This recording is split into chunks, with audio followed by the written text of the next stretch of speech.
বাংলাদেশ ফুটবলের নতুন কোচ নিয়োগ নিয়ে সম্প্রতি এই প্রসেসের সাথে যুক্ত হয়েছেন নেইমার। এই কথাটা যখন বলছি আপনারা অনেকেই হাসতেছেন, বিশ্বাস করতেছেন না, বাট এমন খবরই চাউর হয়েছে যে মিকেল রোজারিও ব্রাজিলকে যিনি অনূর্ধ্ব 20-এ অলিম্পিক জিতেছিলেন, সেই মিকেল রোজারিওকেই স্বয়ং নেইমার পাঠাইছেন বাফুফেতে সিভি সেন্ড করার জন্য এবং তাকে কোচিং এর জন্য আগ্রহী করে তুলছেন। এবং এটা হয়েছে আমাদের ফুটবলের একনিষ্ঠ ভক্ত রবিন মিয়ার মাধ্যমে, এমনটাই খবর। তো এই ক্ষেত্রে শুধু খবরটাই না, নেইমার মিকেল রোজারিওকে এটাও ওনাকে বলে দিচ্ছেন যে হচ্ছে যদি বাংলাদেশ আপনাকে সিলেক্ট করে তাহলে অবশ্যই বেতনের ব্যাপারেও যেন সেটা একটু নমনীয় বা সহনীয় হয়, যেন আপনি সেটা করতে পারেন। ভাই, মিকেল রোজারিও যিনি অনূর্ধ্ব 20-এর অলিম্পিক জিতেল ব্রাজিলকে, মানে নেইমারের গুরু যিনি, তিনি যদি বাংলাদেশে আসতে চান, বেতন কমানোর দরকার নেই ভাই, বেতন কমানোর দরকার নেই। আপনি যা বেতন চাবেন তাই আমরা দিতে প্রস্তুত আছি, কিন্তু ব্যাপারটা হচ্ছে যে বাফুফে কি আপনাকে চাই কিনা। আমি বারবার বলতেছি এবারও ভালো কোচ পাবে না Bangladesh, as because of Bafufe চায় না যে ভালো কোচ আসুক। ভালো কোচ আসলে অনেক সমস্যা আসছে, ভালো কোচ আসলে সিন্ডিকেট বন্ধ হয়ে যাবে, ভালো কোচ আসলে ঘরোয়া লিগে জাতামাতা খেলেই দলে চান্স পাওয়া যাবে না, অনেক ব্যাপার আছে। ভালো কোচ আসলে এগুলো হবে না। আমি আপনাদেরকে বলতেছি এগুলো হবে না, দায়িত্ব নিয়ে বলতেছি, আপনারা যা ইচ্ছে তাই পারেন করে নিয়েন। বাফুফে নিজেই চায় না একটা ভালো কোচ আসুক। 300টা সিভি পড়ছে, 300টা সিভি পড়ছে, এর মধ্যে মাত্র 23 জনকে শর্টলিস্ট করা হয়েছে। ভাই, 300 থেকে 23-এ নামাই নিয়ে আসতে গেলে কি কি ক্রাইটেরিয়া লাগে আপনি জানেন? আপনি প্রথম ইন্টারভিউতে বলেন ওয়েফা প্রো লাইসেন্স লাগবে, তাহলে আপনি যে আমাদের মিন্টুকে রাখলেন, মিন্টুর তো ওয়েফা প্রো লাইসেন্স নাই, তাহলে এর জন্য কোন নিয়মে আপনি মিন্টুকে রাখলেন? কোন নিয়মটা অ্যাপ্লাই করলেন মিন্টুর জন্য? এফসি প্রো বা এফসি লাইসেন্স, এইগুলো তো কথা না। আপনি তো বলছেন যে আপনাদের মেইন টার্গেট হচ্ছে UEFA pro. So UEFA pro লাইসেন্সটাও যদি আপনি না নেন, তো সেক্ষেত্রে আপনাদের দেখতে হবে যে তার অ্যাচিভমেন্ট কি, মিন্টুর অ্যাচিভমেন্ট কি, কি অ্যাচিভ করছেন উনি।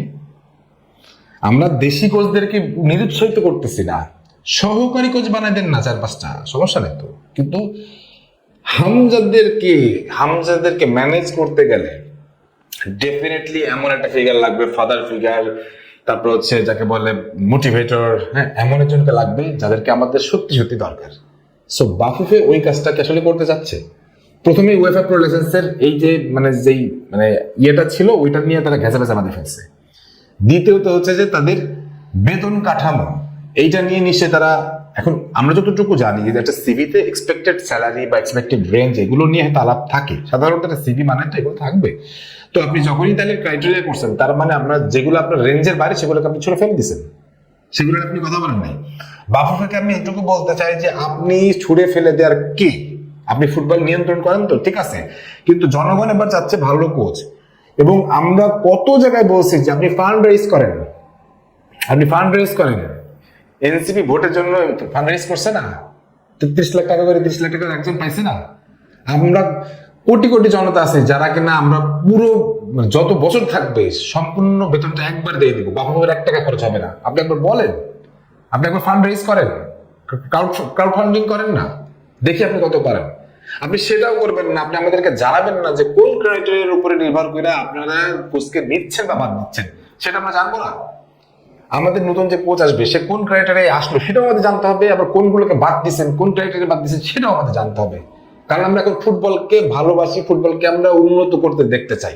আপনি শেষ ম্যাচ নিয়ে আসা মনে করেন এবিসি যে একজনকে নিয়ে আসলেন, আমরা দেখে মনে হইলো যে এই লোকটাকে সবচেয়ে সস্তায় যে বেগুনটা পাওয়া যায় সেই সস্তা বেগুনটা, আমরা কি সেটা মেনে নিব? বাবুকে বলতেছি ভাই, বর্তমান যুগে একটা কোচে বাড়ি নক্ষত্র বের করে ফেলা কোনো ব্যাপার না, আপনারা যদি না করেন আমরা পেরে যাবো। সো আমরা কিন্তু বের করে ফেলবো যে ওই কোচ কোথায় কি করছেন না করছেন। আর এবারও যদি সেই টালমাটাল অবস্থা করেন, এবারও যদি সেই 9-6 করেন, তাহলে আমি বলবো যে এই নাটক করার কোনো দরকার ছিল না। 300টা সিভি একটা ফেডারেশনে আসছে, আমি জানি না এগুলো রেকর্ড ফেকর্ড কিনা হইতে পারে, রেকর্ড মেকর্ড হইতে পারে। কেন আসছে ভাই? এগুলো তো আসছে হামজা শামিদদের কারণে, হামজা, শামিচম, জায়ান, তারপর হচ্ছে ট্রেভর, এদের জন্য এইগুলো আসছে। সো এদের জন্য যদি ভালো কোচের সিভি বাংলাদেশে আসে, সেই সব সিভি সেইসব কোচ তাদেরকে যখন ম্যানেজ করবে তখন তারা তো জেনে বুঝেই আসতেছে যে আমরা কাদেরকে ম্যানেজ করতে হবে, কাদেরকে আমার ধরে খেলতে হবে। তো সেই সব খেলোয়াড়দের জন্য আপনি একটা ভালো কোচ দিবেন না? আপনি এখন হয়তো বলতে পারেন আপনার আগে থেকে লাফাচ্ছেন কেন? লাফাচ্ছি আমি 300 জনের শর্ট লিস্টের মধ্যে থেকে 27 জনের শর্ট লিস্টে কিভাবে আপনি কোন ক্রাইটেরিয়া গুলো মেনটেন করলেন? আপনি আমাদের চেকলিস্ট গুলো বলবেন না যে এই ক্রাইটেরিয়া গুলো মেনটেন করার জন্য আমরা ওনাকে রাখছি। আর বেতনের যে ব্যাপারটা আছে, বেতনের কথাটা আমি বারবার বলতেছি, বেতন কোনো ইস্যু না। আপনি কত টাকা দিতে পারবেন? উনি চাই মনে করেন যে সারা জীবনে 10 লাখ টাকা ধরে নিলাম, আপনি দিতে পারবেন 5 লাখ টাকা, 5 লাখ টাকা আমরা দিচ্ছি, আমরা ক্রাউড ফান্ডিং করে আমরা দিচ্ছি। আপনি তো বলতে হবে, আপনাকে তো স্পিক আউট করতে হবে যে না ভাই আমরা এতটুকু আমাদের ইয়ে আছে, এখন এই ব্যাপারে আমরা আমাদের দেশের জনগণের সাহায্য সহযোগিতা দিতে চাই। বা মন্ত্রণালয় আছেন, আমাদের প্রধানমন্ত্রী তারেক রহমান আছেন, আমাদের আমিনুল হক আছেন, তাদের সাথে আপনি একটা কথা বলেন যে না আমাদের মধ্যে একটা ভালো কোচ লাগবেই, আমরা ভালো কোচ চাই, ফেডারেশন থেকে যাচ্ছি, সো আপনারা একটু একটু আমাদেরকে হেল্প করেন।